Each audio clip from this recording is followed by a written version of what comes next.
I don't care about Gladiator. I do care about Paul Mescal. So like that wasn't the But problem. yeah.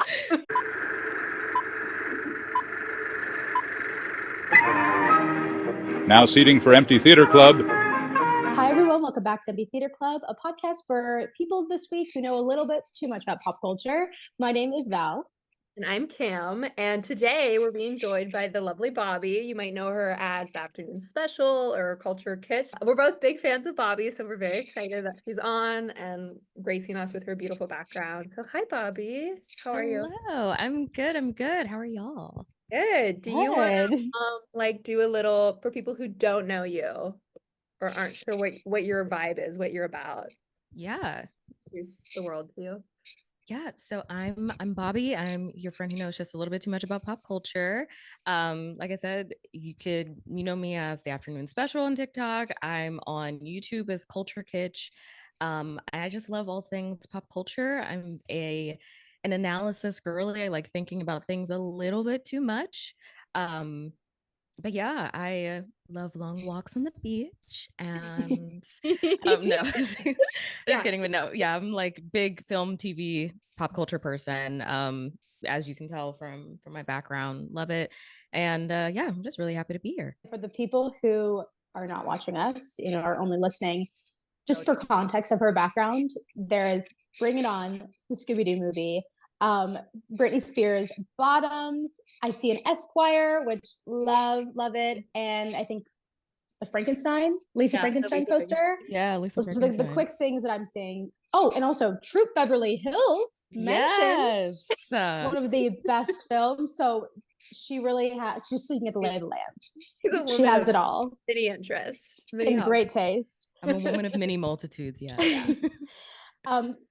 With all the multitudes this week, I'm sure that you were plugged in. This week was crazy for industry news and all of that. I mean, the new Wicked trailer. What kind of stood out to you this week? Oh my gosh. I feel like I was like really deep into an edit all week and I just finished it yesterday. That was a beast to edit. So I feel like I've been like kind of in and out. But the Wicked trailer, and also finding out the runtime is like 2 hours and 22 minutes for part and one. It's just part one. I don't know. 2 hours and 22 minutes. Like I've seen the play. And the play is like around that time. So what else are they going to do? I'm also, a Wicked historian as someone who grew up doing theater, but like what I'm seeing in the trailer are scenes from the end. Right. Right. Yeah. So I don't know if it's kind of the Bear situation where they just filmed the whole thing. Like they filmed season 3 and season 4 all together and they're just kind of dicing it up. Yeah. But then I just think, I don't know, that's very much like a Twilight situation where the director years later would say, I regretted splitting it up between 3 and 4. It should have just been one movie. So I just think that's really insane of them to try to split it up. I almost just want them to like do the part 1 and it's the entirety of Wicked, and then part 2 is just screenings of The Wizard of Oz. Just do a double feature. Yeah. Like just completely fool everyone, but do still call it Wicked Part 2. That's it. It's Wicked Part 2, but it's just the West End production, or it's just Kirsten. It's Kristen Chenoweth just back. They're like, oh wait, this is what you wanted though, right? Like this is the original. I wonder if sure for the London premiere. That's where they're premiering, which is also such a choice. You're gonna have the world debut. Well, I guess because Elphaba, that makes sense for Cynthia now that I'm like talking about it. She's British, so they're kind of chose London for the place. Yeah, you think they would do something with do something in New York, but I get it. Like we go where the stars are, but I feel like also someone on Twitter said this a couple of weeks ago, but it's so true. London is like Hollywood now. Like half of Hollywood is living in London right now, so it makes sense, I guess. I can't wait to retweet and repost that photo of Adina, Cynthia, all of them together. I'm so excited. That's gonna happen. Gonna make my day. I'm Gladiator pilled more than Wicked pilled, honestly, though. I am too. Oh, look, safe space. I'm equally safe space, but like I'm gonna see both. Gladiator first. Like my friend invited me to a Wicked party, and I was like, sorry, like I'm gonna be busy that day. I also will see Gladiator first. The way that I saw you try to see Barbie and then Oppenheimer first. I know. Like that's the. I think it's crazy. That... Why would you do Wicked first? Like, no offense, same day. Like, I'm not even like concerned about seeing Wicked the same day. Like, I don't even know if I'm gonna double feature it. Like, I'll see it eventually. Yeah, let's face it. I'll see it eventually. I mean, that trailer. I was thinking about that trailer yesterday. I'm like, that trailer was. Let's just watch it right now. Come on. We say, let's throw it in. Or just throw it in. Just throw it up. Throw it behind me. Wicked Part 2. It's Gladiator. Exactly. No, but that trailer was so. It was just so, because I was like, I don't care about Gladiator. I do care about Paul Mescal. So like, that wasn't the problem. Yeah. I don't feel like a certain love for the original movie. Val, you kind of do, but I do. But this one I'm watching it, I'm like, this is like, I'm in. Like, I'm so in. I just love muscular men with big noses wearing skirts in Italy. Yes. And I've known that from a young age. That's why I loved Gladiator when I was like 10, and I love Luca Guadagnino's movies. Yeah, well, and then that is kind of funny because I feel like in terms of the, like promotion, like obviously Wicked is way more out there, I guess, like way more press than Gladiator has. But it is funny that they are doing that Megan Thee Stallion, like Pepsi thing. Like that's something Gladiator. It's just so weird for that movie to be using as promotion, I feel like. It was an original. Run the old one. Right, yeah, they should do the original. I know. Yeah. Well, why is they got the football players in it? Get them out of there. I don't only know the Kelsey. I don't. We somehow added more men, and that just lets you know society is on the downhill, because we had Beyonce, Pink, Britney Spears, one man, Enrique Iglesias. Now more men? Absolutely not. The way they could have, like, I mean, Beyonce would never do it, but it could have been Beyonce and Britney Spears, not Pink. No, I mean, it could have also just been like. It could have been a new era. Who would you put in it? Like Billie Eilish? Charlie? What? Charlie would be good because Sabrina. She kind of already wears Sabrina. Well, yeah. Who are the pop girls that wear mini skirts? Sabrina, Charlie. I guess Megan would still be in there. Still, Megan could definitely, but like that's such a moment in time. Like Britney Spears, Beyonce, Pink, whatever. But like Pink too. Like give her flowers. Right. Oh yeah. You'd be doing those flips. Come on. Yeah. In the air. None of her songs necessitate her being in the air, by the way. No. I was just gonna say, Pink is your mom's mom's My mom favorite. Is like front row. Yeah. Other musical news, Phantom of the Opera, Kenny Ortega. I'm excited about this because we were just Our God is an awesome God. Kenny Ortega back in the studio. And here he's coming. Blank check. I want that set to go crazy. I like the original like movie though, with that guy from Insidious and Gerald Butler. Oh, and the woman from what's his name? What's the actor? I feel really bad. Patrick something. You guys know him. I feel really disrespectful now. It's fine. I think he'll be okay. He's watching. Patrick. We know you're listening. We know you. We know Fiona from Shameless. Patrick Wilson. Shameless. Patrick Wilson is in the Phantom of the Opera movie. Yes. He's like and he's great. You're right. He has pipes. There's some actors that you forget can sing. But I like that movie, so I'm kind of like, good luck. Tiff's getting really. It's kind of like the center of the universe right now. It's getting incredible hits. I feel like there hasn't been a flop so far. I mean, like with Venice, like Joker flopped. Yes. Yeah. And I smiled. But I was like, when I saw the lineup, I was like, I knew that was going to flop, I guess. I don't know. I feel like with Tiff, I'm like, yeah, these are good, solid picks. These are good. Yeah. The fact that Beetlejuice squared. Beetlejuice 2 outsold Joker is just so delicious and sweet to me. Now, here's the thing. I was rooting for Joker 2. Okay. Let her speak. Are you like a Gaga? No, because I was like, okay, if Gaga's in it, I feel like she's going to do something just insane. Cool with it, yeah. And I think for me, the problem is I had headcanoned the different times in that movie that potentially she could sing a Lady Gaga song in universe. And so that universe, yeah. That built up the favor of that movie. I was like, she has to do like Poker Face, or she has to do Love Game or something like there's an opportunity here. And they've been pissing me off with the like, it's not really a musical, we just sing when words are not enough. That's yeah. a And musical. also, I'm like, I was like, Stephanie Germanata. You're gonna look me in the eye and say, I signed on to a movie that's not a musical?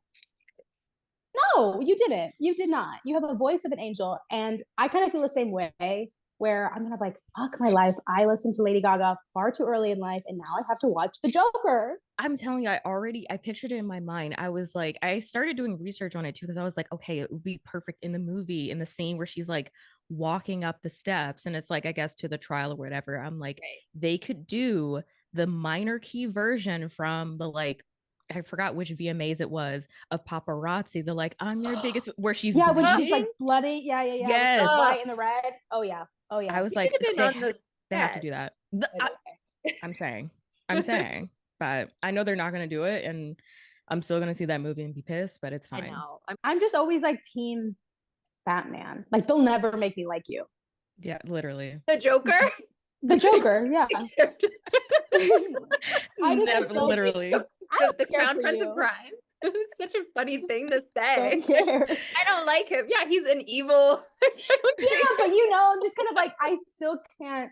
I hate you so much that I'm like, I'm not gonna watch your movie, even if it is so funny. No, I just can't. It's not the Joker as a the character. Stan Wars. That's what they like. That's what we should be talking about. Comic book movies. Like, honestly, like Joker flopped. Actually, yeah. Harvey Dent his movie, then I'll care. Come on. Yeah, the Batman part God, 2. Imagine. When they finally finish the script in the next 10 years, I will be very excited to see that movie. Like, Matt Reeves can't even blame the strike. Like, he can't even say, girl, the strike. Like, you were already behind on that script before the strikes happened. Matt Reeves, what are you doing? You know that, like, that one, like, HBO show where they're like, I plotted Jan 6 to distract from your album flopping. It's like Matt Reeves plotted the strike from the other two. Well, let's kind of like talk about, let's move to like the interview. Yeah, I mean, what was your kind of, what's your like origin story? Like, how did you? With content creation and pop culture commentary. Yeah. I'm glad you said that, because I was like, well, I was born in 1998. Oh, yeah. We'd love to hear. Take us back. Yeah. Go all the way back.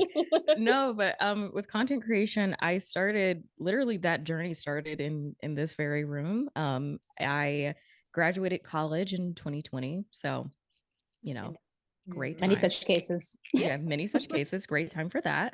And I was like, what am I going to do? Because my plans post college, like I had an internship lined up with Disney. Like, I was going to go and live in Orlando for 6 months, and like I was like ready. Like, I had a plan. I just needed a platform. And then global pandemic, and so I'm here, and I'm like, well, I've hit rock bottom. Why don't I join TikTok? And I did, and started making content. And in the first month of being on the platform, that just shows how different it was. I got like 100,000 followers, and I was like, what do I like? Being perceived at that level was insane. And so I was like, okay, maybe I could, like, you know, try this out, make it work. Let's see. But I still had a job. I was working at a agency that did social media campaigns for film and TV. And just to let you know how that experience was, I worked on the last season of Shameless in the era of Galovich. Whoa. So like, if you know the Galovich stands, that was me going back and forth with them on Twitter from the Showtime. Wait, that is iconic. I have definitely liked your tweets. But like your tweets. Thank you so much. It was a fun time though, working at that agency. It was stressful, but it was fun. And then a year or so into working there, I quit and I started to do content creation full time. And I've been doing it full time ever since. It's been a very wild ride, a very insane ride, a very fun ride. But I'm now, I feel like I'm in my like Hillary Duff metamorphosis phase, where I'm figuring out like what that next step is. So that's where starting YouTube and starting Culture Kitsch has come in. I don't know, just being 25, I feel like I'm very different from who I was when I started the afternoon special. I was like, I think it was like 21. So that feels like a lifetime ago. I felt like a baby. But now I'm like, feel like, you know, a grown woman doing content creation, figuring out like what that means. And also just navigating the like critic space a lot more. I've done that. This year I got invited to be a critic at Ebert Fest, like Roger Ebert's like film festival. So cool. And that was the most insane thing I think I've ever done, because I was like sitting next to the film critic from the Chicago Tribune and like a film critic from Slate, and then also sitting next to, you know, Jay Stubes, Megan, who's one of my closest friends in the content creation space.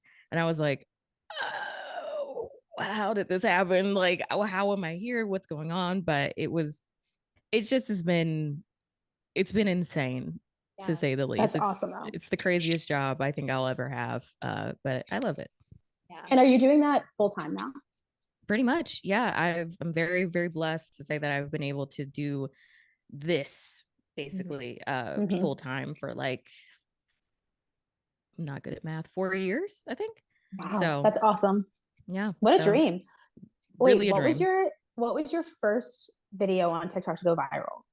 Do you remember? My first video was talking about food in film. So like the storytelling of food. And it was a video where I talked about like what the different meals from the Breakfast Club, like the scene where they're all eating their lunch.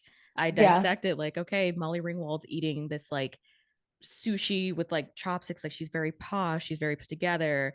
But then you have like Ali Sheedy's character eating like, what was it, like Captain Crunch or something like that, Pixie cereal. Sticks. Yeah. So it was just, and that was the video. And I remember putting it up and I was like, I don't know if this is going to do well. And I go to sleep, I wake up and the video was like, not like popping off, but it was getting more views. And I was like, Mom, it's happening. Like it's happening. It's happening. Yeah. That's really what it felt like. But I think the video that like went like viral, like got 1 million views, was me talking about Robin Williams and Fern Gully and how Disney had done a lot to try and like stifle that film getting made, and how Robin Williams was like not really having it and everything like that. So I think that was the first one, because it was like, you're taking down the mouse, Robin Williams, like telling something that's not really talked about in Hollywood. So it just kind of, right. Yeah. So just, it took off from there. Wow. Well, that's incredible. I have like 8 million like questions related to that thing, like just what you said, I feel like. But like, so, well, like TikTok changing too, obviously, then it's like, okay, how do I like that as a platform? Like, how do you accommodate then switching to like, becoming more of a YouTube or becoming more mature? Like, that's a whole other vibe from compared to how TikTok was in the pandemic to now. It's like just using that as a, but then like, I guess when you graduated, like, what was your, like, what did you want to do? Like, did you want to be a critic? Like, what were you kind of just working? Do you want to be like on a set? Like, do you see yourself more as like a media? Yeah, like then and now. What you see yourself? Like what, when you graduated, was this something that you were like, okay, yeah, this is like what I want to do? Or did it take like, just worked out? It really just took me kind of, you know, walking in the dark, trying a bunch of things, because I went to school for journalism. So I have a journalism degree and a film minor. So I knew I wanted to work in entertainment, and college was really where I fell in love with film, but I'll always be a television person. I love television. Television was the first time I saw myself, like, whereas in movies, I don't often see myself. I have so many TV shows where I'm like, there I am. And so I always loved TV. So in journalism school, they said, like, don't think you're going to go and get staffed anywhere, because there are no jobs in journalism. Yeah. So, well, God, even now it's like, no, it's even worse now. Like, so I already knew leaving that I wasn't going to go and try and get staffed or anything. So I really was like, okay, social media feels like it can combine my two interests.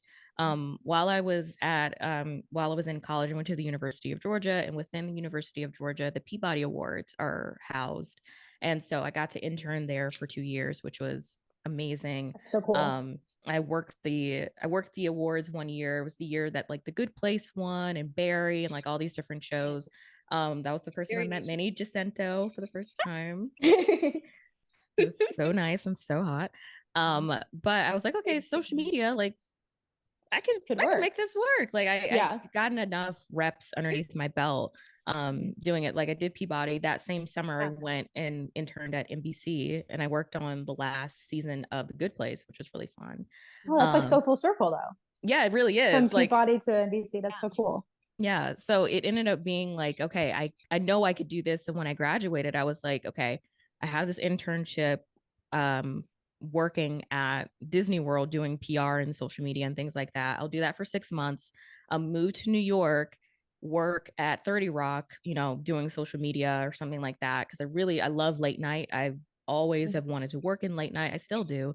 Cause fun fact, I did sketch comedy in college. I was a part of our sketch comedy troupe. So amazing. I'm not embarrassed by that. That was no, I was like, it was fun. Say that with your chest. So I think climb Cringe Mountain and be proud of what you did.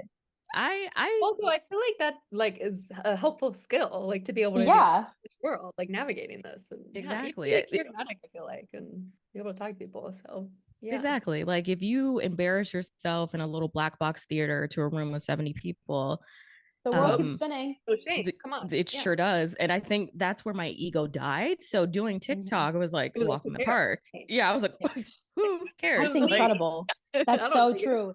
The ego death, when you can like pinpoint it on, that's perfect. It's just it's nowhere to go but up once your ego dies. So it's really great. But then when I graduated college, I was like, okay, I'll keep doing social media. But then this TikTok thing was like kind of like rumbling in the background. And I'd always had dreams of doing it. Like I grew up watching, I don't know if you guys have watched After Hours from Cracked, like the YouTube channel, but it was this YouTube channel where these 4 people, they would basically like analyze like movies and TV shows. And I was like, oh, you can do that with film and TV? Like you can think about those things. And so that was kind of the inspiration for what the afternoon special became. And it began to really resonate with people. So I was like, let me keep going with this. And so that's where I think the critics bug began to bite me. And I really began to understand what the critical space was in media, and like how I could maneuver it in my own way. Like I totally get all the journalists who like hate people from Film Talk and think that we're all stupid and don't understand film. But I feel like in my own way, I've been navigating being a critic, what that means in this specific digital space, which asks a lot of you in very different ways than it would in traditional print or even like in other online spaces. So it's all been kind of in the same area, but definitely different from where I started in college. I think that's so interesting because I think the last 4 years specifically, we're seeing the resurgence of print media for sure. Yeah. With like the Cut coming out, and it gives me like flashbacks to the Tiger Beat era of film and television. Right. And I also have a journalism degree, so I see your point of view, and also we're young, so I'm like I think it's dumb to talk down on film talk. Like that is reporting at the end of the day. So how would you say your journalism degree, or maybe this isn't youthful, but how does your journalism degree kind of help with your research process? And like, how do you navigate that for something that is like short form media on TikTok?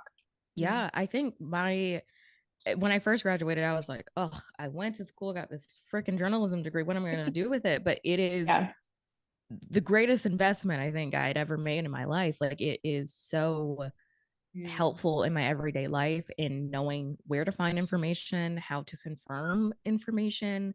Just basically like getting a journalism degree is also getting a degree in research, pretty much learning how to research and be a thorough communicator, which I think is what's definitely helped with doing short form, especially when you're trying to take, especially like big ideas and like in film, like it in a way is the most, I was talking to a friend about this yesterday. I was like, film is the most accessible and inaccessible thing in the world. Like it's something that we're all aware of. We all watch movies, but like film at certain levels becomes really inaccessible. So how do I take that and bring it down, not to dumb it down, but to make it much more accessible? And I think journalism definitely helped me with that, especially with being succinct, because I tend to write myself into things. I write myself into essays. I'll be writing and writing and writing, and then eventually I'll get to like like a good part. Yeah, brevity is not my strong suit either. I'm like, wait, I just spoke for 10 minutes and I said one good thing, which is what I've been eating the whole time. I was like, I'm doing it right now. I'm talking myself into my point. But no, it definitely helped me in so many ways, and I use it every single day. I literally am looking at my degree on the ground right now. Like I haven't what a metaphor. What a metaphor. It really is a matter. I should hang it up because I'm proud of it, but it is like, it's definitely the best thing I think for my career. And also too, I feel like it, it gives me a little bit of legitimacy in the Right. That's what I was space. gonna say. Yeah. You have Yeah. the behind it. Because I'm Right. like, you guys just decided to go and get staffed or be freelance for print or whatever it is. And I am doing the same thing, but just adding Exactly. in video. Like I script all my things, I research, like I have pages and pages and pages of research. It is a full-time job. It's the same way of like, I think we're so passionate about it and we're good at it. Obviously we grew up with the internet. We know how to navigate it, but it is an entire entity, and it is a feat that people think you can do it all. No, I don't want Like to. posting on TikTok fucking sucks. Like It's hard. like making videos is not easy to do. But I think it is interesting, like how you were like, oh, I can see why like critics might look down when it's like, yeah, you have to embrace like the new traditions, like the new forms of getting media reviews. Even like look at Letterboxd, right? Like this app and how that's like become this whole like legit type of brand and informational source. But then also like people aren't going to the movies, right? Like people aren't going to see your films, but the kids are on TikTok and they're reading reviews out there. Like this is where people are going to get stuff. And like Barbenheimer, that was mainly because I think of social media's Yeah, presence. it was the internet. Yeah. So it's like if you want this industry to keep going and for you to also like have a job in, writing for Variety or whatever, like it's gonna be kind of owning these shifts, I feel like, in the world and stuff. So Like one thing too that I like to bring to my stuff is historical context, which I yeah. feel like a lot of the contemporary critical space, to just the contemporary like audience space, enthusiast spaces for film and TV are very like taking into context just the here and the now, but not what's come before.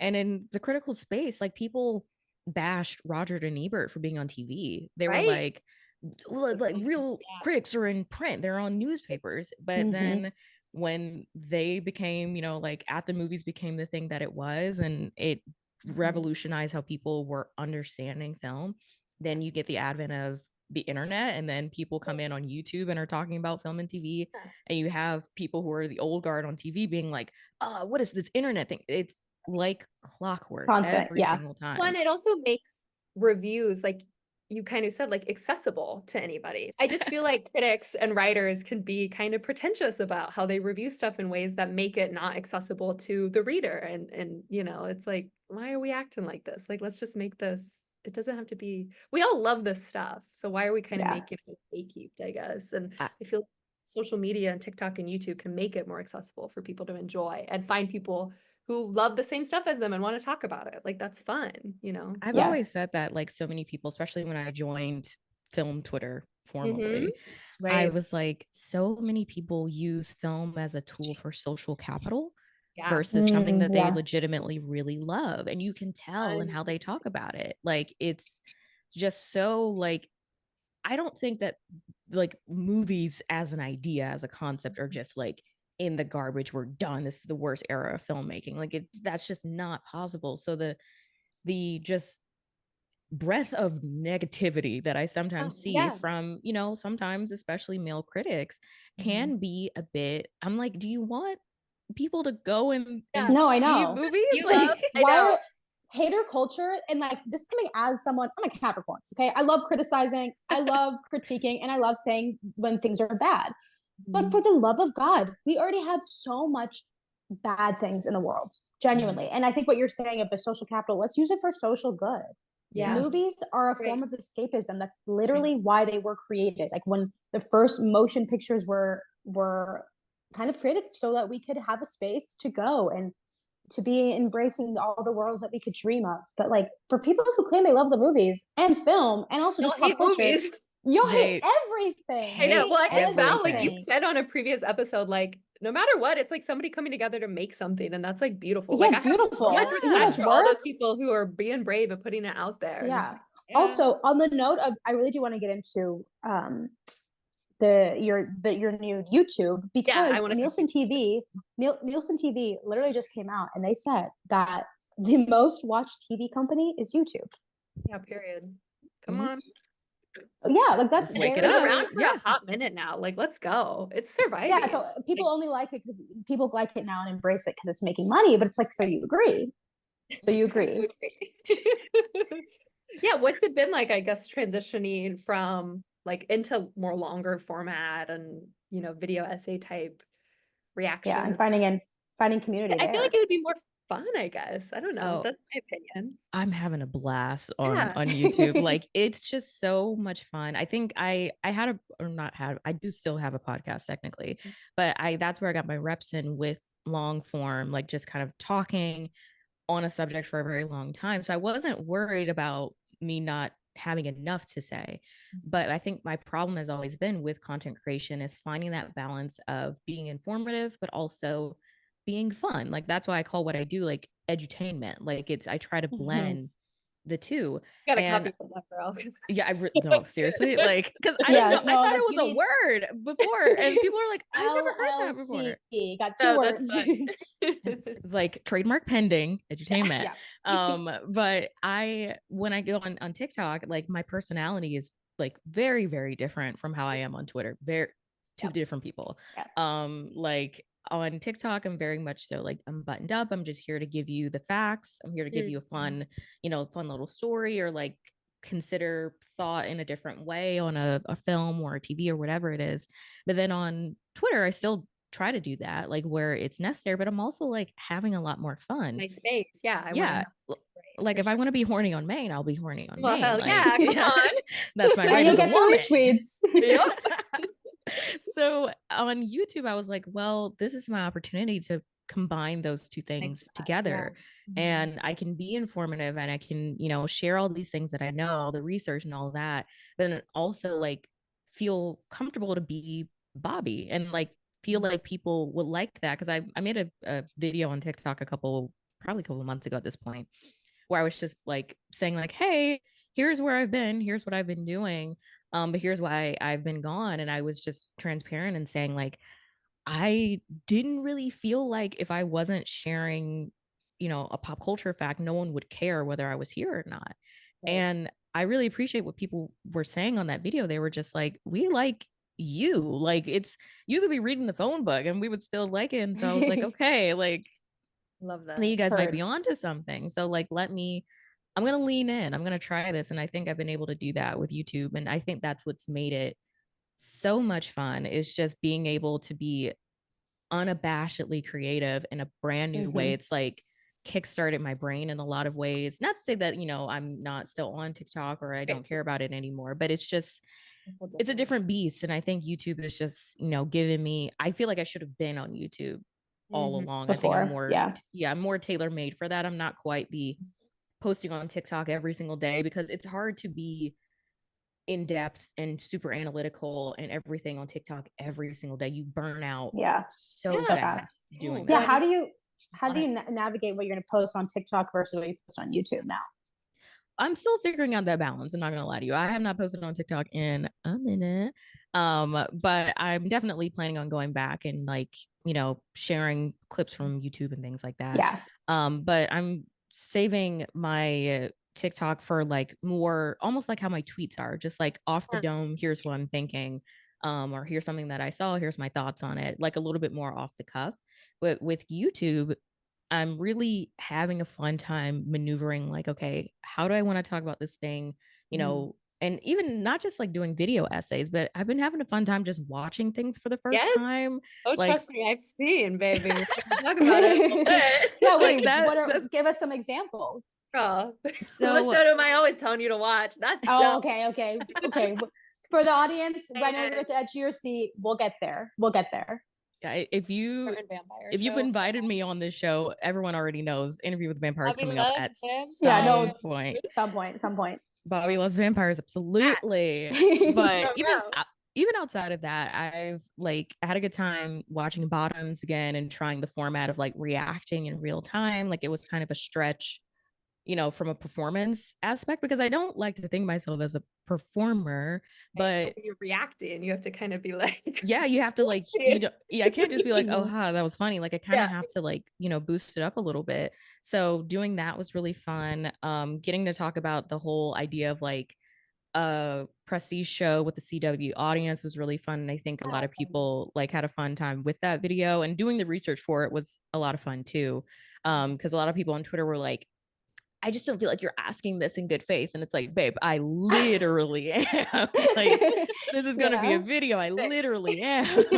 I promise so I'm you. so invested. Please subscribe. It's like, just hold on a second, subscribe to Culture Kitsch, please. But no, I'm doing this in like and I think that's been the whole thing with YouTube so far. It's like, this is a really earnest endeavor into pop culture. Like, I'm the conduit for questions and for curiosity and all those things. Soon, probably in the next 2 weeks or so, I'm going to be watching Gilmore Girls for the first time for the channel. Never seen Gilmore Girls, but I was like, this now is the you're never gonna see a leaf fall the same way again. Yeah, I'm very excited to do that, and just also like watch a bunch of things that I just like haven't seen. So yeah, I'm needless to say, I'm having a blast on YouTube right now. Well, it is also like you're kind of, and like going back to like the critic thing, like you are becoming a personality, right? Like you are, it's not just like your reviews or your thoughts. It is because people care about you and like you. And like you almost like Val and I have like critics, I guess, that we're like a fan of, I'd say. Yeah, like, yeah. We love. So then I'll say it, Zoe Rose Bryant. Well, check your DMs soon. I love beloved right Oomphy, Zoe. Yes. Love you. Zoe. We love you. We love you. We can only hope you're listening. I like I'm gonna send this to her, just be like, you got mentioned. Zoe mentioned. Zoe, hi. Yeah. But it's a little bit more personal in a sense that I don't think people can, totally get it. But when you were like, so you said you were like a big TV person. So when you were growing up, like what was the media that you were really consuming that I think that started your like love for pop culture? Was it television, music, celebrity couples? I think my the film answer that I always give is like Steven Spielberg. I am a Spielberg girly. Down. I love Jurassic Park. I love E.T. Those are two of my favorite movies of all time. And like, you know, the wonder and whimsy of Spielberg was like, I was like, like this is the movies, like these are the movies. But I also love animation. One of my first memories like of just being alive and sentience is my dad taking me to go and see the Wild Thornberrys movie in theaters. And that's one of my favorite movies. I love animation, love Pixar, love Disney, love DreamWorks. Like, animation is such a huge part of who I am, and it's, I think, been such a driving force of my content because I want to talk about it and like make it to where people understand, like, no, like you don't just watch this when you're a kid, like you can watch this throughout the rest of your life. And animation as a medium does all of these really fun and interesting things. Like that's what I'm looking up at my wall, like, what do I like what what is of interest to me? True. It's not just for like young people, like kids. It's forever. Animation is incredible. Yeah, animation is for everyone. But my real answer, honestly, of what jump started my pop cultural obsession was I am a massive fan of professional wrestling, and professional wrestling is obsessed with this. One of the most pop culturally interesting and weird but fun things, and it was one of the things that really helped me to like get involved and understand like entertainment and like a different type of entertainment and different types of storytelling as well. Like some of the best stories that have ever been told have happened inside of the squared circle or a wrestling ring. WWE is just fascinating to me because how much of the story is like, do they know? And it's like, how do you decide if you're going to become the villain or get the little thing? Anyways, wrestling is it's almost like the thing I can best like compare it to is theater. It is like it's theater in so many ways. Like it is scripted, so like obviously the reasons why they're fighting are, you know, like made up and everything, but like the action and stuff, like they have ways to protect themselves, so they know how to like throw a punch. That's why so many wrestlers have, you know, pretty good success crossing over into Hollywood, because it's similar. They similar know vibe. how to work a crowd. Yeah, pretty much. Yeah. So, but it's real, but it's not like the drama can be fake. Sometimes it could be real. They've taken things that have happened in real life, like if you watch Percy Jackson, I think he plays Ares. Adam Copeland, his name is Edge in wrestling, in the wrestling sphere. He's one of my favorite wrestlers of all time.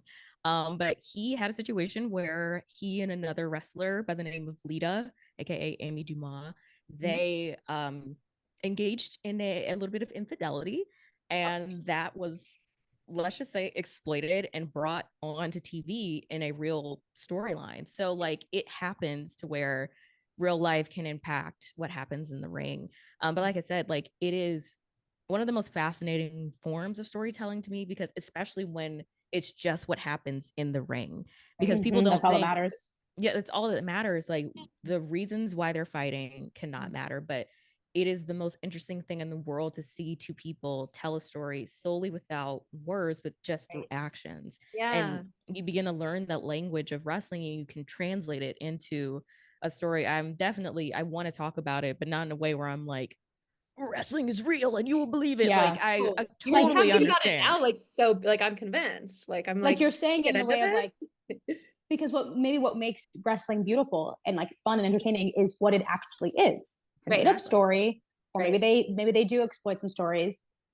Two people go in the ring who are undoubtedly very strong. Like it's good form of entertainment. Let's not make it anything it's not. Like a lot of the times, especially now, like it's fun being a woman who's a fan of wrestling, because there are so many more women getting the opportunity to be like in the spotlight, like at center stage. Like there are so many across different promotions. So it's not just WWE. Another big one is AEW. And they just had a show at Wembley, like 2 weeks ago. And one of the best matches on the card is this wrestler who is basically doing an old Hollywood gimmick. So she thinks she's this starlet. And they had Ben Makowitz from TCM come in and like do work with them.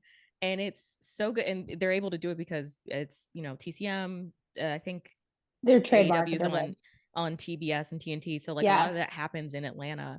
And they had him come in and like do what are called promos, which is basically where you like do little interstitials on the show. And so again, like the bounds of storytelling are really being stretched, and it's stretched in such a fun, engaging way. She's the most over person like in the locker room over there. Wait, I need to start adapting that language. When something is like cool, oh, that's so over. That's so over. I know some wrestling fans would be like, why are you sharing like the linguistics? Share. I want linguistics. I want the etymology of it. I want jargon. But also, we're 100% going to post on our social media. I need to see this. It's so good. Her name is Toni Storm. Cool. So if you want to check her out. Women in sports and women in film, women representation always matters. So that's definitely what I've been hyperfixated on, like my summer sports. But Bobbi, dying to know, like, what is your current hyperfixation? Oh my gosh, if you would have asked me this like 2 months ago, I definitely would have said Interview with the Vampire. But I think right now, God, what am I hyperfixating on? Editing YouTube videos. Probably, yeah. I think honestly, like I've been doing so much like market research, and that's just me watching YouTube channels that I like want to like. I'm like, I want to be like you guys when I grow up. Yeah, YouTube channels actually, because there are. What ones are you? Who's your faves? Who are you following? Yeah, I love Broe Deschanel. She is. It's first of all, incredible name, but she does such fantastic in-depth analysis in her videos, and they're just so great. Be Kind Rewind, same thing. Be Kind Rewind, love. Watched her Miss Piggy video, and it was so good, so good. Trend Level, which were actually Oomphies, were mutuals. But she does a lot of like commentary stuff. I'm trying to think who else. I feel like there's just so many people that I'll just see a video essay of and just watch it, and maybe not necessarily like subscribe, which is so bad. But I do just enjoy the content. I just enjoy the content that they make. But honestly, lately I've been loving YouTube as a place where I can find those compilations of all the fall Halloween TikToks that people post. They'll rip them from TikTok, put them in like an hour-long compilation. Oh yeah. And I'm like, okay. No, I love it. I used to love doing that. I used to love doing that with Vine compilations. Yeah, that's my favorite thing to do when I don't know what to watch, is just pull up something like that and have a good time. It's like a curated best of list. It's just so much fun. It puts me in the fall mood, and it's like those like fall aesthetic videos. So it's like some 16-year-old who lives in like Massachusetts, who lives in like a beautiful big house, and she's like changes out her sheets every season and decorates her room, and I'm like, no, I ate that up. I ate it up. Love it. Well, I'm hyper fixated on Interview with the Vampire because I just started watching 2 months ago. I'll bring it up. I'll bring it up. Yeah, we have to talk about it. But there's other vampire content, I guess, in the news too. Are you a vampire girly, or are you just an Interview with the Vampire girly? Like, are you a big vampire fan? I'm a big vampire fan.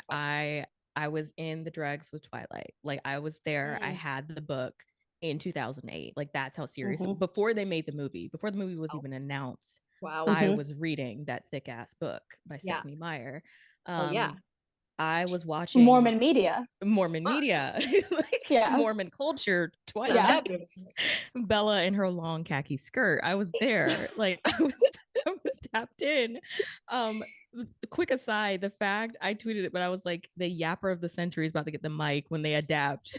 They adapt Twilight from Edward's perspective. I'm like, why are we doing this? No, I don't know. Also, it's animated. Because it's animated. Yeah, it's animated. But I would consume a million Twilight, films. I would. I'm one of those people where I want more. Me too.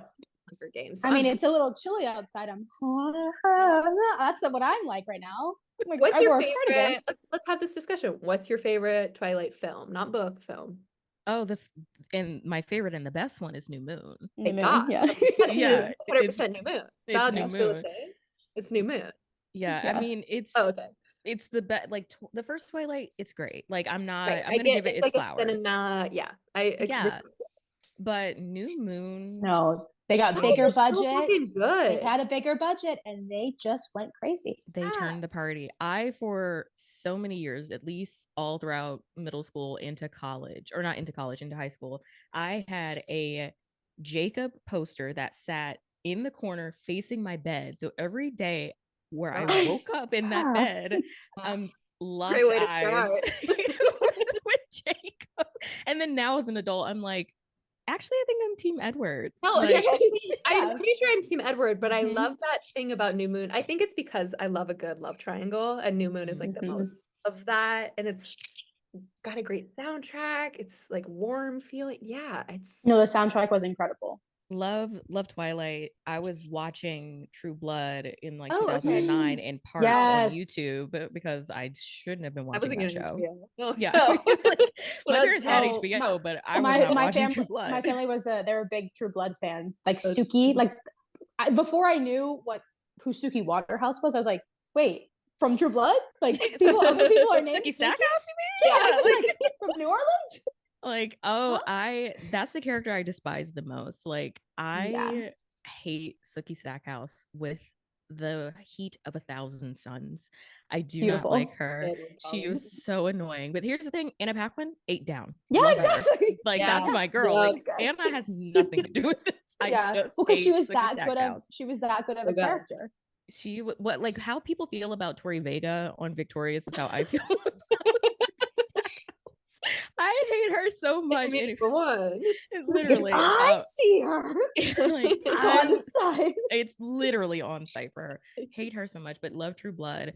I'm gonna be so brave and say, like, my approach to vampire media, with the exception of Twilight, honestly, is I hate the discourse around this sometimes, where it's like, well, it's dumb, whatever. Just because you don't personally like it does not mean that it is bad. Exactly. And that's definitely how I approach specifically vampire media. But I know I need to watch Interview with the Vampire. It has been pitched to me. I know this. Katya has even tweeted about how much she loves Anne Rice. So you're joking. Really? Yeah, Katya tweeted today. She tweeted this. No. She tweeted this in 2013. Oh, the one you sent today? Oh, yes. I want to be in an Anne Rice novel, but she's an Anne Rice. Yeah. Katya tweeted in February of 2013. She says, I want to spend my weekends in an Anne Rice novel where everyone is hairless and bisexual. Real.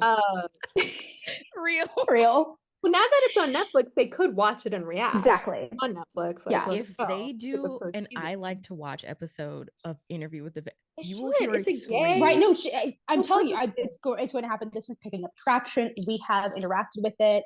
Yeah, you need to watch it. Vampire. It's a good TV. I do need to watch it. I understand. So like my faves are interacting with it. They're liking and watching it. So obviously I need to interact. But I do think vampire media and like long skirts, you brought up like Bella in a long skirt, those are all like very much recession indicators to me. So I'm like, they really are. So I'm kind of like, do I watch and is prepared to pay more in taxes this year? Like, I guess. I can admit it. I think the biggest fear with you though is like, so I had a friend who watched Interview with the Vampire and she did not like it. She made it to episode 2 of season 1 and was like, I'm not watching this anymore. And I was like, so kill yourself. We're not friends anymore. Because I'm like, that's like the best pilot I've ever seen on a TV show. Really, so good. So good. Wait, really? Yeah, I think it's like an amazing. It's one of the best pilots I've ever seen. Like season 1 episode. Wow. Yes. Okay. That's why I was like, beforehand, you need to just watch season 1, episode 1, so you're like prepped. Okay. But I'm really worried that you're not gonna like it. And like, Bobbi, I'm like deep in this. I'm deep in this. I'm holding your hand. I'm right there with you. Like I'm right there with you. Like it's bad. And I'm like, no, and I don't want this to hold you back, but like I'm so serious. Because the way I'm thoroughly like convinced about something is I want to see passion. Talk about it. Let's discuss. Well, I mean, also passion is there. You have passion. I love Jacob Anderson's role in Game of Thrones. That is my only Grey Worm. Okay. The Grey Worm. Yeah, that was my introduction. He spoke so much in that. But he served. He served. He's really good. Yeah. He served with no genitals, but he served. Castrated as fuck. But Danny was alive because of him. So obviously I am forever indebted to him and his actor and his character in that show. So I do feel like I need to watch him. Sam Reid is cute. So that's good. Blonde? That's a blonde. I don't think Sam Reid I think he's cute in real life. I don't find Lestat attractive. And this is like a serious TV show that deals with like very intense themes. And I'm like, he's not cute.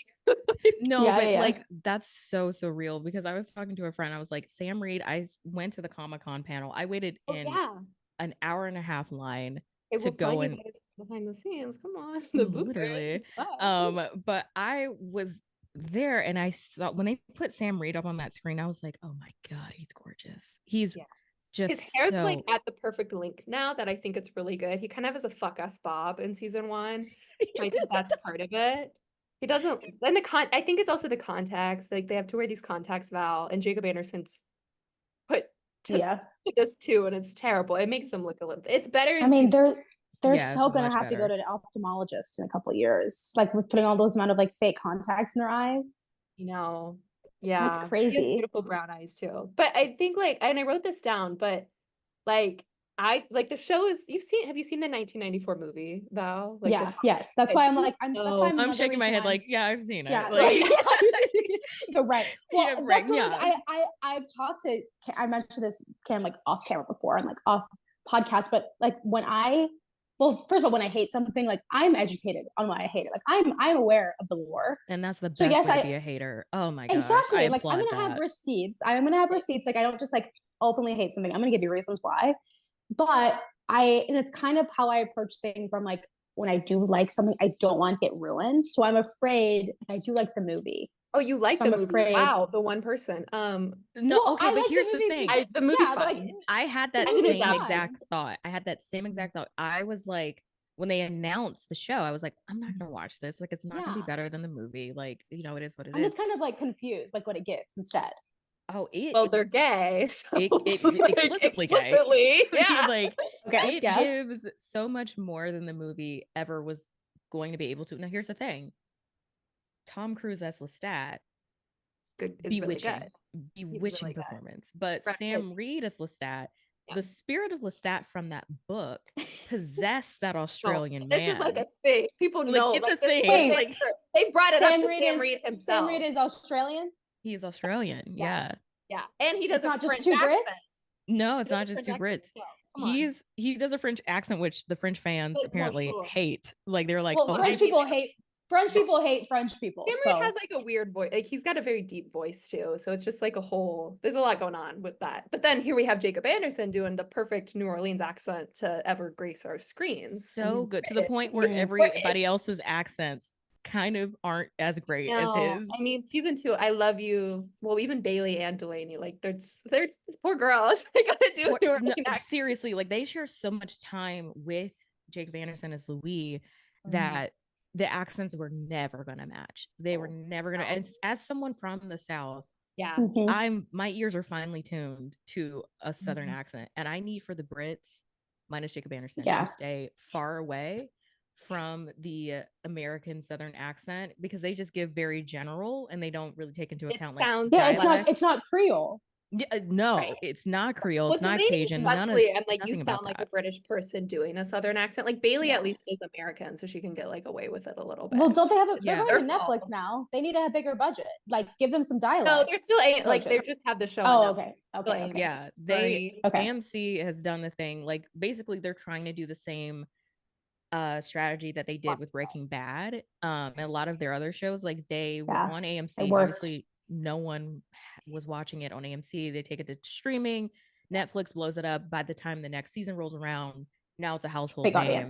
Big audience, exactly. Smart. So watch this I do feel like Val, like as much as how I approach the show, I could see like it's not, even though it has a fandom behind it, like it is like a serious drama of television. Very serious. You're a Succession fan, you're an industry fan. Like this is like, it's dealing with like, I mean, you read my character analysis. Like, yeah, it's true. Actually, like self and like religious trauma and cycles of abuse, like, and it fleshes out these concepts really. I need to read this character analysis now. Cam, please read it, or please send it to me. Jacob Anderson. We write for the Rolling Tape. Yeah, little plug there. But Cam, you just did this incredible piece. Yeah, maybe like do a little pitch on it for the people at home to know. Did a piece about Jacob Anderson's performance as Louis de Pointe-du-Lac in Interview with the Vampire season 1, and how amazing he is, and that he should have won an Emmy for it. But would the Emmys like to award a Black queer man an Emmy or performance? No, probably not. Well, no, of course not. Like, because they have to give The Bear another comedy Emmy, because it's a funny show, of course. So they deserve it, of course. I'll always give AMC its flowers because it is not going to be too quick to cancel something. No, it's true. Like shows there have grown. Like they will allow a show to find its audience and like live a full life cycle, and like if there is an audience invested, like they will continue to put stuff out. So when people were like, oh, we haven't gotten a season 3 renewal, I'm like, do you think they're going to cancel this show? Be serious now. Like this is the thing of like not really understanding TV. And if it was on Netflix after season 1, if it didn't immediately hit the top 10, it would have gotten canceled. Yeah, exactly. 100%. That's so true. Yeah, it takes a minute to like find its audience and stuff. But also it's a tactic to not renew it yet. Yeah, well, and like that's the thing, like 2 seasons is really, I mean, if you do look at like something with AMC, it is like, no, that's like barely scratch the surface. Like it's really, I feel like it does take a lot longer for those shows to kind of, get hooked with. So, I mean, even Succession, like, or Industry, look at Industry. It's like season 1 in it. It's just, it takes a minute for it to like find its audience, but I agree. It's at the right place. The Emmys will come. Season 3 will be the time when it Season 3 would be our teller if it does. But I mean, I guess if they want to do as many seasons as they do, then like as much as they can with the books, that hopefully we'll be in this for a while. Hopefully. But how many seasons are how many seasons do they think are anticipating? Well, just if they keep going by the books, there's like so many books. There's like 20 books. They're doing the Vampire Lestat. They're doing Lestat's story next. So it's kind of like they're taking a Bridgerton approach, where there's like so many books that they could continually do. The first one they broke up into 2 seasons. So like if like Kirsten Dunst and like her what happens to her character, that doesn't happen until season 2. So that must be some see, now I'm interested. I'm like, that must be incredible writing to get that to season 2. No, yeah. Like, a lot has and it's like the finale. It's like it's not it's like the second to last episode when it happened. But now it's gonna be Sam Reed taking the he'll be the main lead, but Louis will still be there. Like, isn't he going on tour? Yes. Apparently, like this is a musical now. Yeah, I think it'll be set up like a behind the music style documentary, because Lestat is not writing a book, like, because famously he is illiterate, he cannot read. It's traumatic. He has a traumatic. Leah Michelle. he really is Leah Michelle.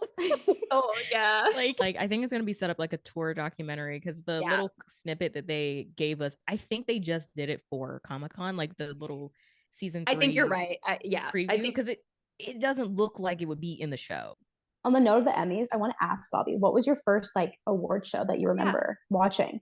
Ooh, so my mom, my grandma, and my aunt, we were locked in every single award season for like multiple, but not like Oscars and Emmys, like yes, like every award. Oh yeah, every VMAs, BET awards, like those were the fun ones. I really think I'm like a VMAs girl, because I think if you love pop culture, like MTV really used to be the epicenter of pop culture. And the VMAs was where the crazy shit was going to happen. Like, you were not going to see Christina Aguilera and Madonna and Britney Spears kiss at the Golden Globes. Like, you just weren't, or at the Grammys. Like, that's not where that was going to happen. Like, the VMAs was where things got trashy with a capital T, and it was great. Yeah. So I think VMAs really for agree sure. with that. If you could choose one celeb to EGOT, who would it be? Oh my gosh, it's so hard. Who is worthy of an EGOT? A woman. Yes. But it can be like totally like funny and like it's an out of pocket choice. It totally could be. I could see Zendaya EGOTing. Ooh, I could see that for her in her lifetime. I pray she will EGOT. Please. I would love that. It'd be so good. You know, so that means she'd be in a musical. Seriously. Well, she was in The Greatest Showman. So she was in The Greatest Showman. She needs another Greatest Showman. Like, I want her on Broadway. I would like a Lady Gaga EGOT, and I feel like it's gonna happen. Ooh, yeah, that's probably the most plausible, I think. But honestly, I feel like it could be someone like no one would suspect, and like no one would know until like Obama. Like he's way later into their producer thing. He's very close. Like he's super close. I feel like it's always someone, like Jenna Ortega or someone will like 40 years from now. Oh like, God, the discourse that that's gonna bring. And I'm not gonna care. I'm like, listen, Jenna Ortega, you are EGOT enough. Okay, you are, and I'm saying that as a Latina. Come on, it should just be all of the Luca Guadagnino girls. I think they can EGOT. Taylor Russell. That was my pick. Oh, Taylor. I was gonna say, she could. She eats at a play. She's going to get that Tony. She's gonna get that Tony. I think she could get a Grammy very easily. Like, she does like a little mumble core, like a little pop. Well, I think she could do a book. That's how a lot of people get the Grammy. Like, that's true. Do an audiobook or something. Yeah, I think Jeremy Strong could so EGOT, and I think Jeremy Strong's gonna win the Oscar this year. And I'm excited. I'm a little for the Trump movie. The Apprentice. Okay. No, I know, which is pissing me off. Please, that movie should not. But it's either going to be him or Kieran Culkin in that Jesse Eisenberg movie. So it's like, I just need the actors on actors interview. That's it. That's literally all. I just need Jeremy Strong talking about Succession, not deep in the throes of being Kendall Roy, eternal sad separate boy. From it. I need him to be out of it and talk about it. He's even kind of out of it now. He was doing the play. Like, he's back in his like theater roots, because Jeremy Strong famously went to Yale, and he was the president of the Yale Drama Club when he was a student there, and they almost like went bankrupt. They used all of their money for, who do they get to come? Random, like I don't think it was random. I think it was like niche in terms of, it was like a theater person, like it wasn't like a name, I don't think. Yeah, I'll need to find this really quick. That is so nearly. Jeremy. Yeah, he nearly. Like sorry. Oh, not random at all. Nearly bankrupted the theater to get Al Pacino. Oh,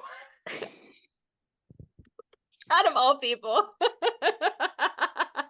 Al Pacino with his Shrek phone case. The video of Al Pacino. my favorite Al Pacino movie. When he forgets to joke. My eye see Oppenheimer. Funniest moment of 2020. So fucking Wait, funny. yeah, so true. Exactly. Well, Well, come on. My eye see Oppenheimer. And everyone's like, did it win? It didn't say Oppenheimer. The millennial pause that happened in that. Nobody knowing how to react. Have you Literally. seen So the video good. of Robert De Niro like jumping off a boat though? Yes. And that his And the daughter, mom's in the background like, what's he doing? his daughter filmed. Dad. We have a really important question to ask you though, and that is, have you seen Jackie 2016? The movie. Yes, I have seen Yes, Jackie all of our 2016. Very, very interesting What are your film. initial thoughts? Yeah, like, so it's just a safe place. You can love to hate it, hate to love. It is a quite safe. the accent. Yeah. Okay. So I love accents mainly because Wired used to do this series with this incredibly attractive man who is I know exactly who you're talking about. Yup, the brunette, the tall guy. I was like, I want you in a way that is concerning. But he talked about that accent, and when I watched the movie, I was like, Natalie, what a choice you have made on this day. I will walk with Jack. I'm like, yeah, I love Natalie Portman. She just does whatever. And I'm like, you know what? I'm here for you, sister. Like in May, December, she was insane. And I love that about her. She just does whatever. But yeah, Jackie 2016, beautiful gowns. So speaking of the fashion and Jackie, that brings us to our next segment that we want to talk about. It is Fashion Week happening right now. So we thought we could spend some time talking about our favorite costuming in films, which is a topic that costume design is something you're very familiar with. Val is a fashion master student right now. like and right now. Love. Yes. Your documentary. Well, and you have eyes and consume media and understand that, like, the Devil Wears Prada, it affects you. Exactly. So we thought we would talk about, some of our favorite costume designs in film. I was kind of thinking about this because I relearned, this came up again for me, about the horrible MGM liquidation auction that happened in 1970 with all of those costumes and all those set designs that were literally going to be set on fire or just thrown into the MGM trash. And Debbie Reynolds is like the sole reason for that iconic Marie Antoinette dress is in a museum now and is restored and not in trash. So that's definitely what kind of like sparked this conversation for me. But I was honestly, instead of doing film, I had kind of an out-of-pocket choice for a TV show with like costume that I love. And it's Palm Royale. I don't know if you guys have seen this. Yes. But it is like maybe not the most intellectually deep show, but God, is it gorgeous? There are incredible pools in there. I love seeing my girl Kristen Wiig in a headband. I love that. Love Kaya Gerber. Love Ricky Martin being able to be gay. Love that. So I was going to talk about that, but what's your pick, Bobbi, for like maybe your favorite film or TV show with great costuming? Oh, that's so hard. Oh my gosh. Oh, that's so tough. Okay. I know. I'm just going to rattle off a bunch because I don't think I have like one. Lisa Evans, one of my favorite costume designers, did the costume design for both Scooby-Doo movies and Josie and the Pussycats. It's so... I am so glad you brought up Josie and the Pussycats. Oh, let's have that conversation. Let's wake it up because a real film that was so ahead of its time, so misunderstood. They didn't get it. Oh my gosh, they didn't get it. But we did. We did. We're locked in. We understand. And we're the real cinephiles for that. Like, you can love Apocalypse Now. That's your right. But like, I got on the first try Josie and the Pussycats. So, and also I'm like, and if you do like Apocalypse Now, why don't you like Josie and the Pussycats? Revolutionary. Exactly. Misunderstood. Exactly. Oh my gosh, love that movie. But no, Lisa Evans, I love that very specific Y2K. The best I can describe it is like icy. Like there's a lot of like icy metallics. Like metallics, yeah. Yeah, a lot of that, and like just very fun hairstyling. I think the costuming of both of those movies, different for, you know, obviously very different reasons. Like Josie and the Pussycats is like this fictional, you know, girl group, and then Scooby-Doo is adapting cartoons, but like the way in which, especially with Scooby-Doo, I think about the costuming of Daphne in the first movie all the time, because she had one the color. stack of those suitcases also matching her color. Absolutely. Like, and doing it all in lilac go-go boots. Yeah. Sabrina Carpenter, this girl walked for Sabrina to run. And those go-go boots. Pregnant with Sabrina Carpenter in that movie. People don't know that, actually. That's a little fun fact. SMG, Sarah Michelle Gellar, was pregnant with Sabrina Carpenter in the Scooby-Doo movies. Absolutely. But I love very just fun costume design. I think that's why I really like the costume design of Bottoms. I think it's very like in time and out of time. It feels very late 90s with like the more oversized like look and a lot of cargos, but then also very like McBling for the Kaya Gerber characters and like Havana Rose Liu character. Just so great. Eunice Gerald Lee, hats off. Love the stuff. And in Bottoms, okay, I'm gonna cheat. I'm gonna look. You're like, let me check let me see. Troop Beverly Hills. Let's talk about the costume of that movie. No, goodness gracious. I like Betty Draper. I wish you had watched this movie, but that costume design was incredible. The hats and the shoulders were done so clean. I really am still thinking about how she structured this, like that horrid brown suit. Yes. And she sent to that just showed me the importance of a good tailor and of a good laundromat. Like, bring that back. Affordable, making a relationship with them. Absolutely. Cam, have you seen this movie? I haven't, so I looked it up. And I'm looking gorgeous. But it's the suit that she redoes, for the troupe is incredible, and like she's still able to wear heels with it. I was just floored by the color. It almost seemed like almost Technicolor to me watching it. Yeah, but like, it wasn't somehow. No, it wasn't. It's like late 80s. So like they were definitely moving out of Technicolor for sure. But it just was so vivacious, and the best costuming tells you who the character is before they even open their mouths. Like that is a mark of a really great costume. And I think across genre, like that can happen. So you can have a comedy like True Beverly Hills, but you can also have, you know, a drama like Interview with the Vampire. The costuming of that is incredible. Like it's just so good period piece, you know, things. But even between Brad Pitt's Louis, terrible, and Tom Cruise's Lestat, great. Like even the differences in their costuming is phenomenal. Oh my gosh. I really wish, this is what I wish that the Oscars would bring back on the note of like fashion, specifically the 1996 Oscars. I'm always thinking about this. They would do a full-on fashion show with current models at the ceremony wearing costumes based on the movies that are like mentioned. And it's a whole part of the ceremony. It was just like part of the thing. We have to bring that back. I would love that. We really do. What is your favorite costume design win, do you think? Like what movie was like they won, you were like, that's it, the win of all time? God. Oh, it's so hard because most of the ones that like win are like not the ones that I was like, yeah, they should. Like Priscilla should have won.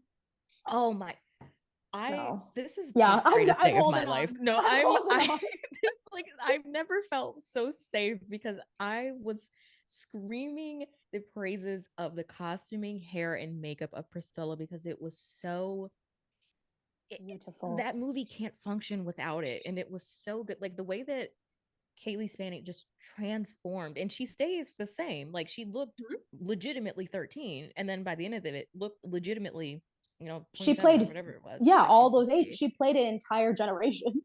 Like that's pretty crazy. Much. And it was due in part to the costuming and the hair and the makeup. Oof. Incredible work.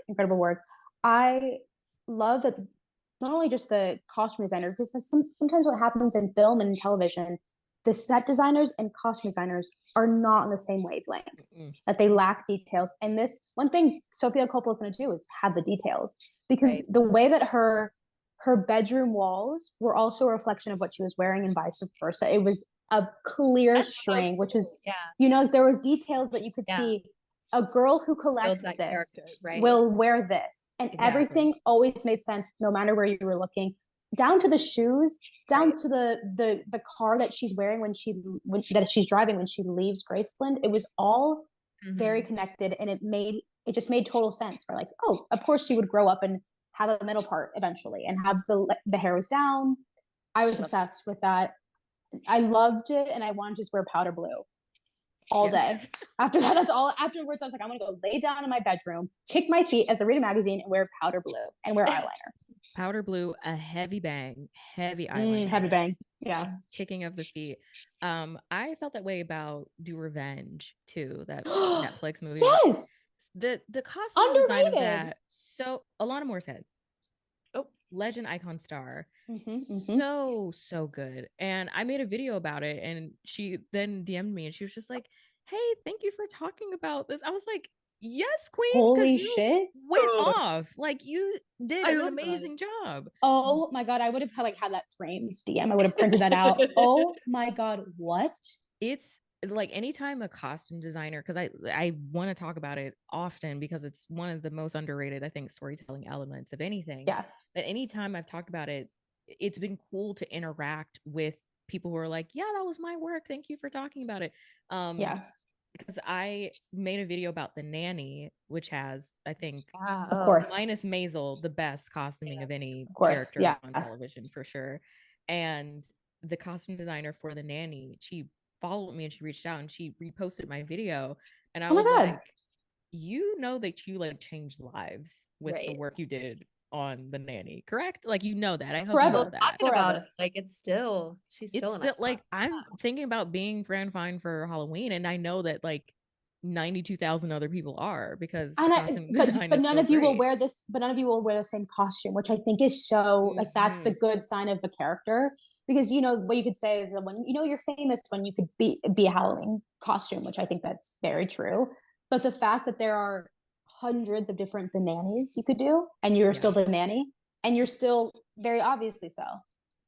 And she changed lives, and True Beverly Hills for sure influenced The Nanny. Absolutely. It's, I mean, they're right there, especially timeline wise, like they're right there. Like, it makes the most sense. But yeah, I also agree. Like, I do love when characters are just like dressed normally, especially in, you know, like movies that they're representing the year that it is in the movie. So I love going back and watching like She's All That or Bring It On, like to see like, okay, what were teens maybe wearing in the late 90s, early 2000s? Like, snapshot into that period, right? Exactly. And like, I think about movies like Booksmart being a snapshot of like what were teens wearing in like the late 2010s, early 2020s. It was so true. It was like, that's what we were wearing. Exactly. Like, it may have been, you know, like they may have had better brands or whatever it is, but like you can tell the kind of story, the historical snapshot, like you said, of like what the time was. And you can tell, especially with a movie like Booksmart, like you can see the influence of people going thrifting more, which was happening a lot more around that time, and like just like the mixing of patterns and all the baby like, tees of it all. The baby tees, they were there. The cargos, the high-waisted cargos, the jackets, like it's all there, and it was just so great. So I love movies that are, I love, especially like teen comedies. Lady Bird's outfit at the end when she's like, that's such a good, it was such a good outfit. And it's also, she's been in New York for what, a month? No, right. And it's like college student coded too. It's the immediate transition. I just moved to New York, so I want to seem like a local and not seem like I just moved here. Right. Been there, done that. Exactly. Yeah, I'm like, oh, many such cases. Many such cases. I am Lady Bird. No, and it's true. I'm like, this is my memoir. It's already been done for me. Catholic school. Now what am I supposed to do? Rocky relationship. Great. I want to know where culture is. My last thing that I'll say about this is that this is a real thesis level conversation that we've had, and this is intellectual of us to discuss. I'm also just very passionate about the mid 90s and the early, or like very 2000 in terms of like makeup and culture, because, and like the style in Hollywood at the time was disastrous. Like, it is, we look back on it and it was truly just horrid. But a lot of that goes back to the stylist who created culture. It was Black and brown people. And the AIDS epidemic shocked the world, obviously. And unfortunately, killed all of the stylish people. Yeah, the girls had no style. No, yeah, exactly. So we were lost. So it does make me like irate when people talk about how ugly this culture or this time in culture was. I understand that, but let's research, mamas. Like, why is that? And we have to hold space for both. And that's why we can look back and we can do Y2K fashion, we can do Y2K media and do it even well now. We can do it with flair because we can have space for that. So I definitely think it's always important to talk about pop culture and politics together. Is there anything else like majorly that we want to make sure that we discuss also? Do we want to open the Annie's Pandora box? Do we want to fight at the end of the episode?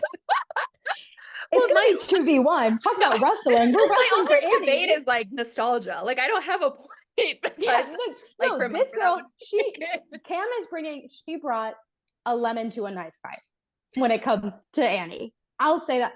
Like prettier. That's my argument. She's cute.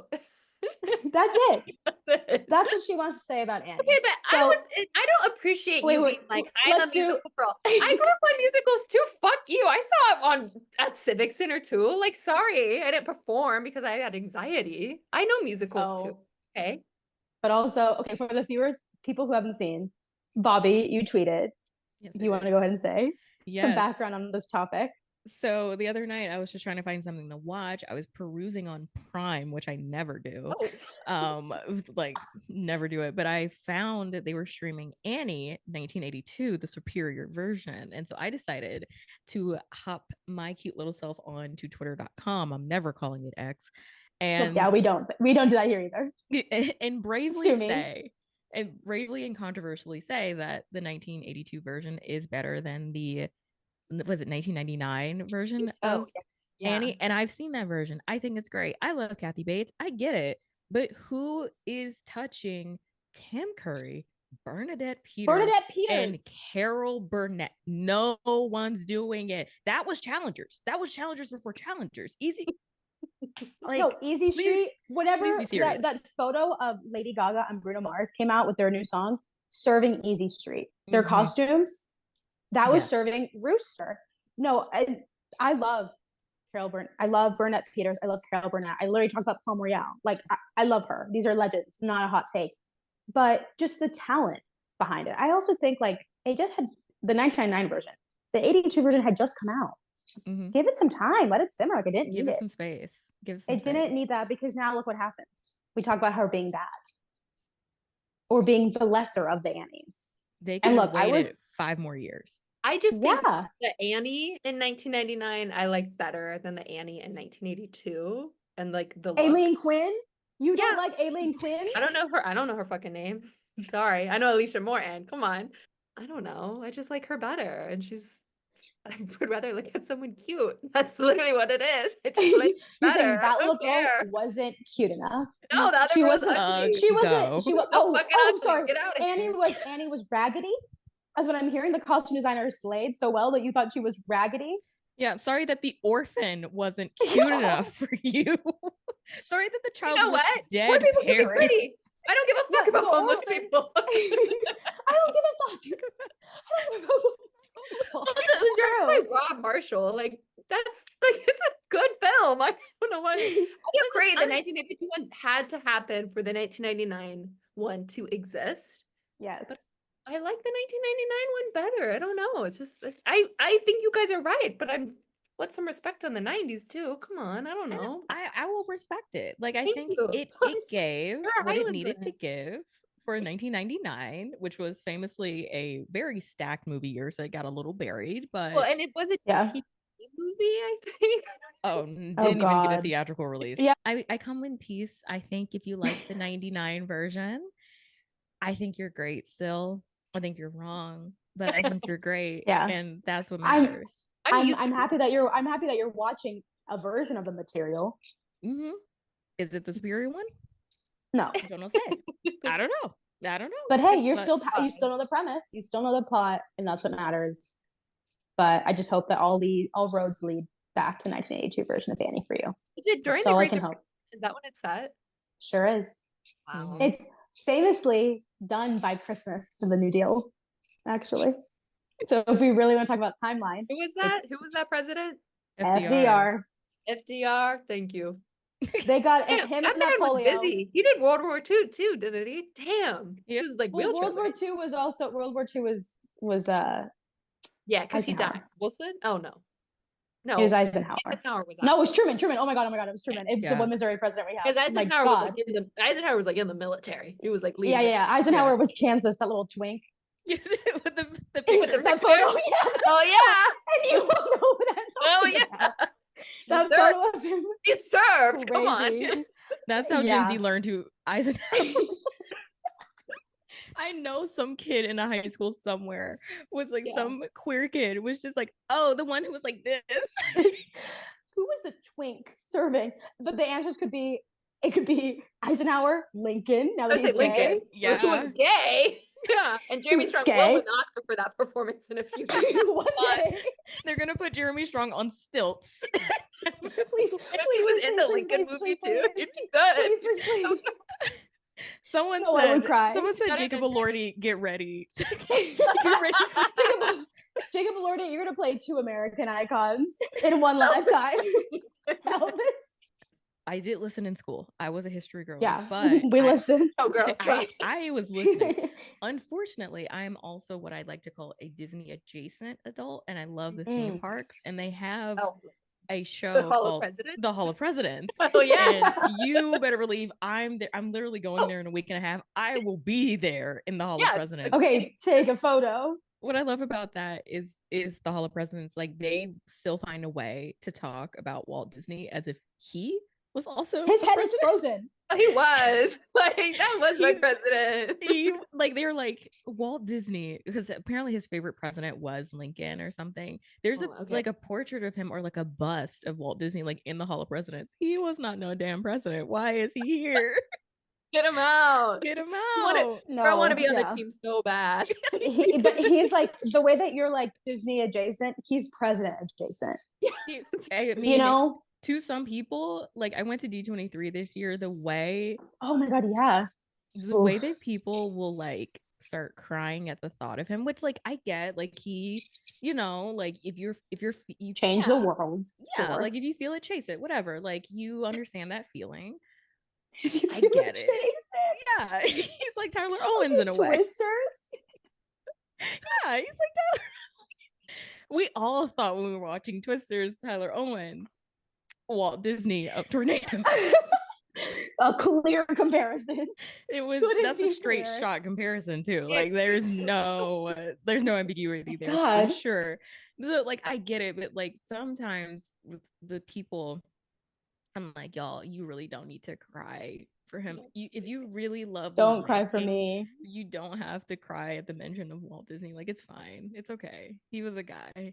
So our next segment here that I want to discuss with Bobbi is this rapid fire questions. Mm-hmm. Don't think, just answer. Pop culture edition. Okay. Fuck, marry, kill. Interview with a Vampire. Twilight. Dracula. Oh, is easy.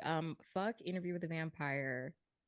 Like fuck is in like fuck good, right? Not yeah. Okay. Fuck good. Fuck good. Okay. Fuck good. Actually, no. Switch it. Marry, Twilight. Fuck, Interview with a Vampire. Kill, Dracula. OT. Okay. Fuck, marry, kill. Queen of the Damned. Oh. Vampire Diaries. Buffy. Ooh. Oh. Okay. Ooh. Well, the millennials are gonna be on my ass. So sorry. Fuck, Queen of the Damned. Yeah. That was the right Marry. What was the other one? Vampire Diaries. Kill Buffy. Yeah, I'm sorry. I haven't seen Buffy, so yeah. Wow, Sarah Michelle Gellar catching strays. Listen, I love her. Yeah. Like she's my queen. I love her. Queen of the Damned is kind of crazy, but I support it. It's a crazy movie, but yeah, I like it. It's good. It's good and bad. That's good to know. Okay, love to hate to love. Yeah. Next question: midnight or matinee premiere? Oh, matinee, because I love to go after. I like to have a after movie discussion. You can't really do that with a midnight premiere. It's a good time to debrief and kiki. Film or television? Television. Okay. Television. I was about to be like, oh, it's television. Yeah. Go with your gut. A pop culture moment that you're always thinking about. Fuck. Oh. No. cut the tapes.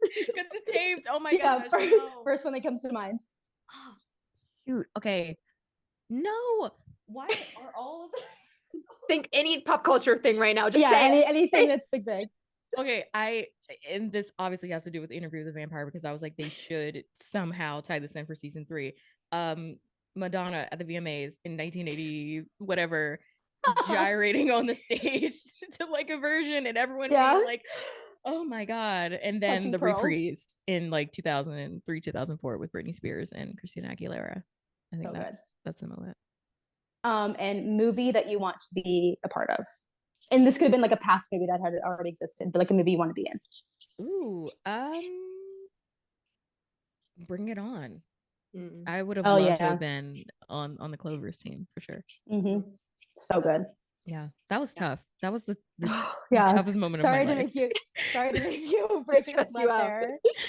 that pop culture moment question really got me. I know once we're done, you're gonna have a million. I'm gonna tweet about some dumb pop culture moment that no one remembers, and I'll be like, "Why didn't I say that?"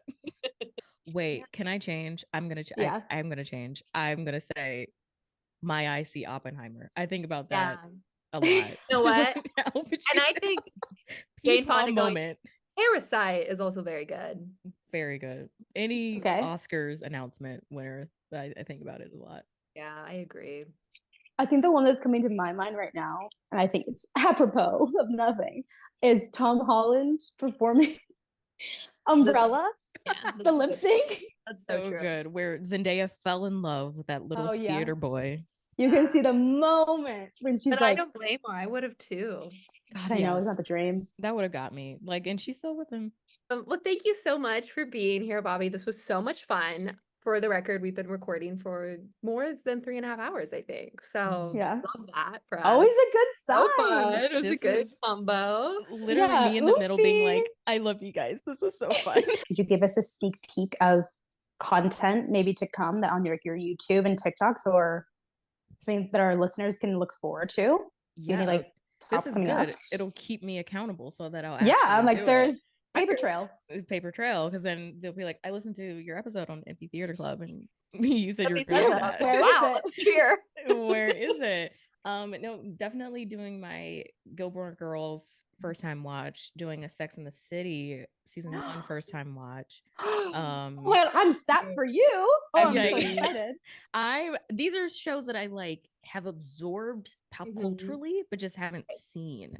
So this will be a fun time to see if I, like everyone else, is like, Carrie Bradshaw, what the hell? Like, what is wrong with Carrie you? Bradshaw, worst person on earth with the best closet you'll ever see. Best closet. Like, when she wore that newspaper dress, I have no context for it, but I was like, there isn't any. She just looks good. Like, she just she's got that shit on. That's just a Tuesday. That's just a Tuesday for Carrie. Like a 2-minute really scene. Is just a Tuesday. I'm like, video essay wise, I'm working on a video about number one, Lisa Frankenstein, because I love that movie so much, and I'm waiting until there is a fall chill in the air to watch that movie again. Releasing it in February was crazy work, simply crazy work.